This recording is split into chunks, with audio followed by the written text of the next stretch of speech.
Good evening, everybody. I'm WFAA meteorologist Jesse Hawila, giving you the latest on what is now Tropical Storm Beryl. That will soon become a hurricane again as it moves into the Gulf of Mexico. Tropical storm, as we look this evening, with winds of 70 miles an hour as it's moving to the west at 15.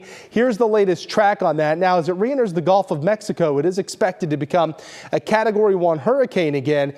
And when it makes an additional landfall, right now, a lot of the shift has been farther to the north, which will include more of the Texas coast in that risk for landfall. It is expected to make landfall as a Category 1 hurricane wherever it goes, with winds of 85 miles per hour. So by 7 p.m., it's near Brownsville.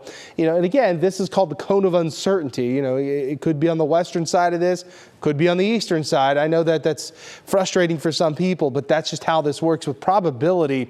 And these hurricanes, they wobble, they shift a little bit. But the latest data really does suggest more of that northerly track. So anywhere from South Padre all the way up to Corpus, maybe even up to, and it sounds crazy, but maybe even up closer to Galveston. Basically the entire Texas coast. We'll have to keep an eye on this. Either way, wherever the center moves over, that's where landfall is considered. But either way, heavy rain, pretty strong winds, and certainly some high surf will be expected with this, as well as a little bit of storm surge. So either way, most of the Texas coast should stay on alert.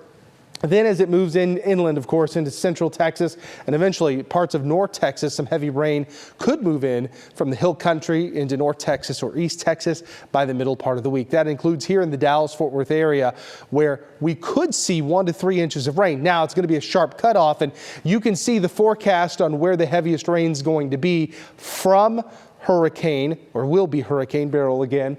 4 to 6 plus inches along the coast, 2 to 4 plus a little bit farther inland. Farther to the north, 1 to 3 plus inches of rain, less than an inch the farther west you go. So again, track of course key. This could shift a little west, it could shift a little east, but right now that is the latest forecast from Austin over to Houston, up to Shreveport, Louisiana, into parts of Arkansas. Some pretty significant rain expected from what will become again Hurricane Beryl, but this afternoon, Tropical Storm Beryl, as it moved through the Yucatan and made landfall early this morning just on the east coast of the Yucatan.